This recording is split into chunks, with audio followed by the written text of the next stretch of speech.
اور اسے روڑنے پیٹنے کے لیے اکسایا جاتا ہے۔ بلبل کو تو ایسی باتیں بالکل پسند نہیں، ویسے بلبل ہونا کافی مضحکہ خیز ہے۔ کہتے ہیں جی کہ اکثر بلبل نالا و شیون کرتی ہے، تو بلبل جو ہے وہ نالا و شیون کیوں کرتی ہے؟ ماہرین کہتے ہیں کہ بلبل کے گانے کی وجہ اس کی غمگین خانگی زندگی ہے۔ یہی وجہ ہے کہ وہ ہر وقت گاتی رہتی ہے۔ اس کے گانے کا مقصد ہمیں لطف اندوز کروانا نہیں ہے، بلکہ اسے اپنے فکر ہی نہیں چھوڑتے۔ اب بلبل پکے راگ گاتی ہے یا کچے راگ گاتی ہے، جیسے بھی راگ گاتی ہے، لیکن وہ بہت سارے موسیقاروں سے، گانے والوں سے بہتر ہے کہ گانے والے جب گانا شروع کرتے ہیں، راگ لاتے ہیں، تو اگر انہیں منع کیا جائے تو وہ ناراض ہو جاتے ہیں۔ کبھی بہانے کرتے ہیں کہ سر ٹھیک نہیں ہے، کبھی کہتے ہیں گلا خراب ہے۔ تو بلبل جو ہے کم از کم اگر بے سرا گائے تو وہ بہانے نہیں کرتی، اسے خاموش کرایا جا سکتا ہے۔ اسے خاموش کیسے کرائیں گے؟ اڑا دیں گے تو وہ خاموش ہو جائے گی۔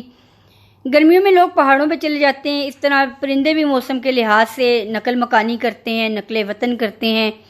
بلبل کبھی سفر نہیں کرتی، اس کا خیال یہ ہے کہ وہ پہلے سے ہی وہاں ہے جہاں اسے پہنچ جانا چاہیے۔ تو اس طرح شفیق الرحمان نے بلبل کی مثال دیتے ہوئے تمثیل نگاری کے ذریعے ایسے لوگوں پر طنز کیا ہے جو گلوکاری تو نہیں جانتے لیکن پھر بھی لوگوں کی سماعتوں کا امتحان لیتے ہیں۔ بے سرے گلوکاروں پہ، بے سرے موسیقاروں پر طنز کیا ہے کہ جب وہ گانا نہیں جانتے اور پھر بھی گاتے ہیں، اور گانے کے بعد اگر شکایت کی جائے کہ وہ بے سرے ہیں تو وہ الٹا بہانہ بناتے ہیں، اپنی غلطی کو تسلیم نہیں کرتے بلکہ بہانے کرتے ہیں۔ تو اس طرح انہوں نے بے سرے موسیقاروں پہ، گلوکاروں پر طنز کیا ہے۔ اگلے نمبر پہ انہوں نے بھینس کی مثال دی ہے جی۔ یہ تمثیل نگاری کی ایک عمدہ مثال ہے، اور اس کے ذریعے انہوں نے سست اور نکمے لوگوں کو آڑے ہاتھوں لیا ہے۔ بھینس کے بارے میں شفیق الرحمان کیا کہتے ہیں؟ شفیق الرحمان کہتے ہیں کہ بھینس موٹی اور خوش طبع ہوتی ہے، مزاج اس کا اچھا ہوتا ہے۔ بھینسوں کی کئی قسمیں ہوتی تو ہیں لیکن وہ سب ایک جیسی ہی دکھتی ہیں، کچھ خاص قسمیں نہیں ہیں، اور بھینس کا وجود انسانوں کے لیے بڑی خوشی کا باعث ہے۔ اور بھینس کا ہم زمانہ جو چوپایا ہے، جو جانور ہے، وہ گائے ہے، لیکن بھینس ہونے کا فخر جو ہے وہ بھینس کو ہی معلوم ہے۔ کہتے ہیں جی بھینس کے بچے شکل میں ننیال اور ددیال دونوں پر جاتے ہیں، لہذا فریقین میں کوئی کسی قسم کی بحث نہیں ہوتی اور نہ ہی وہ ایک دوسرے پر تنقید کرتے ہیں، کیونکہ وہ ایک جیسے ہوتے ہیں۔ کہتے ہیں بھینس سے ہماری محبت بڑی پرانی ہے، بھینس ہمارے بغیر رہ سکتی ہے لیکن ہم اس کے بغیر ایک دن بھی نہیں رہ سکتے۔ آج کل یہ شکایت عام ہے کہ لوگوں کو کوٹھیاں ملتی ہیں تو ایسی جن میں گیراج تک نہیں ہوتے، جہاں بھینس باندھی جا سکے۔ زیادہ بھینسیں اتنی بدی نہیں ہوتی مگر کچھ کچھ ہوتی بھی ہیں۔ اب جب بھینس دور سے آ رہی ہوتی ہے تو وہ حجم میں ہر طرف سے برابر ہوتی ہے، تو معلوم ہی نہیں ہوتا کہ وہ بھینس آ رہی ہے کہ جا رہی ہے۔ رنگ بھی اس کا کالا ہوتا ہے ایک ہی جیسا، تو اس لیے اس کی پہچان نہیں ہوتی کہ وہ آ رہی ہے جا رہی ہے۔ رخ روشن کے آگے شمع رکھ کر والا شعر کہتے ہیں جس کی مثال یاد آ جاتی ہے۔ کہتے ہیں جی بھینس ورزش نہیں کرتی اور نہ ہی اپنے جسم کا خیال رکھتی ہے، نہ ہی خوراک کا خیال رکھتی ہے۔ اگر وہ خیال رکھتی اپنی شکل صورت کا اور اپنی ورزش کا تو شاید وہ کچھ پتلی ہو سکتی تھی، اور بعض لوگ باقاعدہ احتیاط کرنے کے باوجود بھی موٹے ہوتے چلے جاتے ہیں۔ تو بھینس کا مشغلہ جگالی کرنا ہے یا تالاب میں لیٹی رہتی ہے اور اکثر آدھ کھلی آنکھوں سے آسمان کو دیکھتی رہتی ہے۔ لوگ سوچتے ہیں کہ بھینس کیا سوچتی ہے، حالانکہ بھینس کچھ نہیں سوچتی۔ اگر وہ سوچ سکتی تو پھر رونا کس بات کا تھا۔ کہتے ہیں جی بھینس کا حافظہ انتہائی کمزور ہوتا ہے، اسے آج کی بات کل یاد نہیں رہتی، اس لحاظ سے وہ انسان سے زیادہ خوش نصیب ہے کہ اگر اسے آج کی بات کل یاد رہے گی تو پھر فکریں اس کو گھیر لیں گی۔ پھر اس کے بعد کہتے ہیں جی بھینسے کو بالکل نکما سمجھا جاتا ہے، اسے ہل جوتنے کی سکیم کے لیے استعمال کیا جاتا ہے، عضلی طور پہ تھکا ہوا محسوس ہوتا ہے، اور بھینس کے آگے بین بجانے کا کوئی نتیجہ نہیں نکلتا کیونکہ بھینس کو بین سے کوئی دلچسپی نہیں ہے۔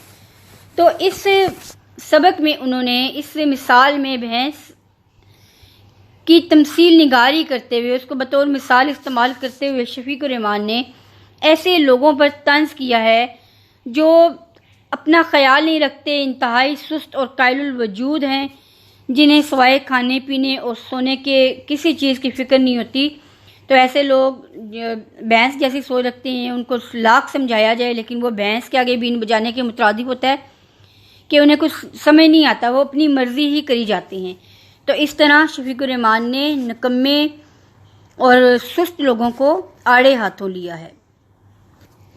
اگلے حصے میں جی انہوں نے الو کے بارے میں بیان کیا ہے. جی الو کے بارے میں وہ کہتے ہیں کہ الو جو ہے اس کی کئی قسمیں ہیں.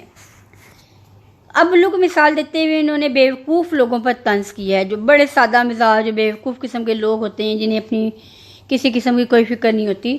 تو اس کے لیے انہوں نے الو کی مثال دی ہے. دیکھتے ہیں کہ شفیق الرحمان الو کے بارے میں کیا کہتے ہیں. کہتے ہیں جی کہ الو ایک بردبار اور دانشمند پرندہ ہے جو کھنڈروں میں رہتا ہے.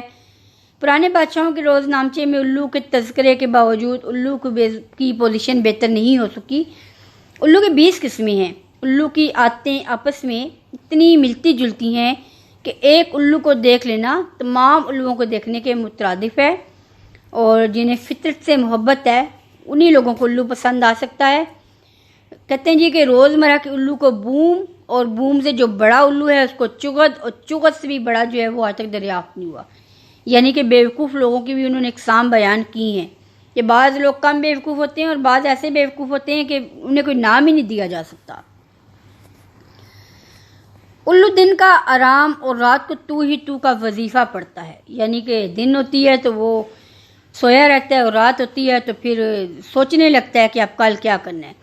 اگر ایسا ہے تو ان خود پسند علموں سے بہتر ہے جو ہر وقت میں سوچتے رہتے ہیں، شوق اور باطنی باتوں سے پرہیز کرتے ہیں اور اس سے مزاج سے محروم ہیں، یعنی کہ ان کے اندر کوئی بھی حس نہیں پائی جاتی ہے. مادہ ننھے علموں کی بڑی دیکھ بھال کرتی ہے. جو ماں ہوتی ہے وہ اپنے علموں کی بڑی حفاظت کرتی ہے. جب وہ بڑے ہوتے ہیں تو ان کی شکل اپنے باپ سے ملنے لگتی ہے تو ان کو گھر سے باہر نکال دیتی ہے. الو اپنے بچوں کی تعلیم و تربیت اس لیے نہیں کرتا کہ وہ سمجھتا ہے کہ ان کی تربیت کرنا بیکار ہے، ان کی تربیت کرنے کا کوئی فائدہ نہیں ہوگا. اور اچھے الو دور جنگلوں میں رہتے ہیں. الوؤں کو برا بھلا کہنے سے پہلے اتنا ضرور سوچ لیں کہ انہیں الو کہنے کی کیا ضرورت ہے. ان بیچاروں نے کون سا الو بننے کے لیے التجا کی تھی. تو الو کو مثال دیتے ہوئے شفیق الرحمان نے ایسے لوگوں پر طنز کیا ہے جو انتہائی سادہ مزاج اور ایک طرح سے بیوقوف بھی ہوتے ہیں، جنہیں اپنے مستقبل کی، اپنے حال کی کوئی فکر نہیں ہوتی، اور وہ جس حال میں ہے اسی حال میں مست رہتے ہیں. مائیں ایسے بچوں کی بڑی حفاظت کرتی ہیں، ان کا بڑا خیال رکھتی ہیں، کیونکہ ان کا یہ خیال ہوتا ہے کہ یہ ہمارے سادہ لو بچے ہیں.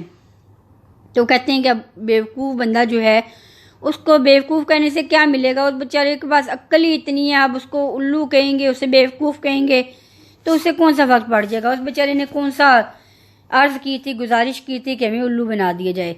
تو وہ پھر اب جب آگے بڑے ہوتے ہیں تو اپنے بچوں کی بھی کوئی تربیت نہیں کرتے. وہ کہتے ہیں الو ہیں، الو کے الو ہی رہیں گے، تربیت کر کے ان کا کیا کرنا ہے.